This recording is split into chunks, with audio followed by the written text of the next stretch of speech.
since we last recorded this show, an important event in our history, a seminal public figure, Muhammad Ali, passed away at the age of 74. Muhammad Ali was so many things to so many people that it's tough to know where to begin. He was, of course, heavyweight champion of the world. He was a boxer of extraordinary skill and uniqueness in his style and in his talent and in his determination. He was an activist, a person who changed the public's awareness and consciousness about racial issues, about international justice issues, about poverty issues, had so much impact on that dimension of our lives as well. He was a religious figure, first as a member of the Nation of Islam, then as a follower of more standard Sunni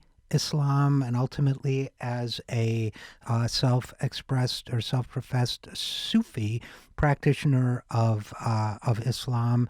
He also changed in many ways the way the nation viewed his religion as well. So he was many things, perhaps the most important athlete of our time, certainly a very important activist of our time, spokesperson of our time, despite the fact that his voice was silenced for many years of his life.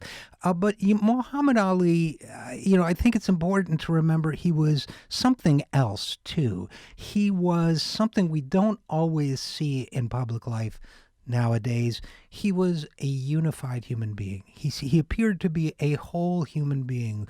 What you saw, yes, he had, patter and raps when he was, talking down other boxers and so on, but what you seemed to see, especially as he grew into his public persona, was someone who expressed the fullness of himself in every avenue of his life. And I think that alone is something worth emulating, worth aspiring to. He expressed his spirituality in his politics. He expressed his politics in his boxing career. He put it all together in a way that I think is very, very important for us. It's especially important at this historical moment.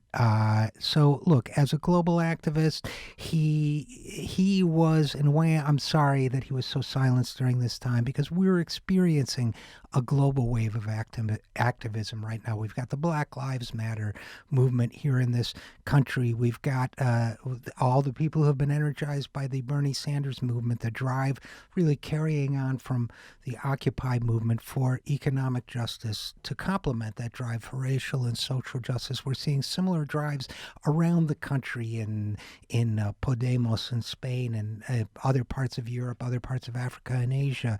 So, I think it's important to remember Muhammad Ali in the context of not only this wave of activism, but the division that we experienced it in the 60s. In the 60s, and I don't mean we in the sense that I was an activist in the 60s, but we as a nation, Muhammad Ali came up at a time when you had the anti-war movement, the anti-Vietnam movement, and you had the civil rights movement, and they were really seen as separate. Really seen as different issues. And candidly, the anti-war movement was seen as white.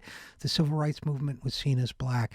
Muhammad Ali, by being who he was, by being unashamedly African-American in his posture and in his dissent, and by refusing to be drafted to go to Vietnam, unified those two movements. And by the way, Martin Luther King Jr. said that he was inspired in part by Muhammad Ali to come out himself against the war in Vietnam. So the example that Muhammad Ali set for us was one of a person who understood that these struggles are not separate. These struggles are one. These struggles are against a centralized power base that would use people for its own ends rather than allow themselves to govern themselves democratically. So let's remember that part of Muhammad Ali when we remember Muhammad Ali, the bringing together of different movements, the bringing together of different sides of a person's life.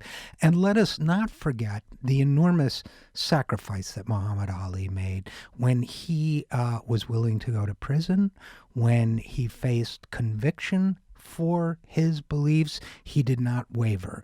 When he lost many millions of dollars at the peak of his career for standing up for what he believed in, he did not waver.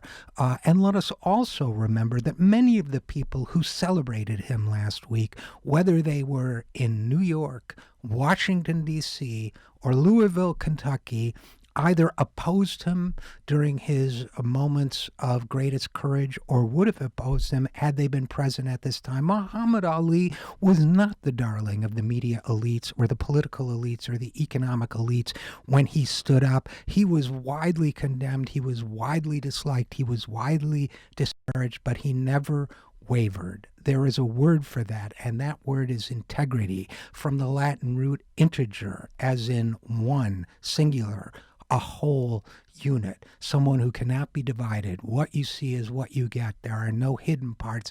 There are no moving parts. There are no missing parts. Integrity. When I think of integrity, I think of Muhammad Ali, and I, along with the rest of the nation, have missed him very much in the last week.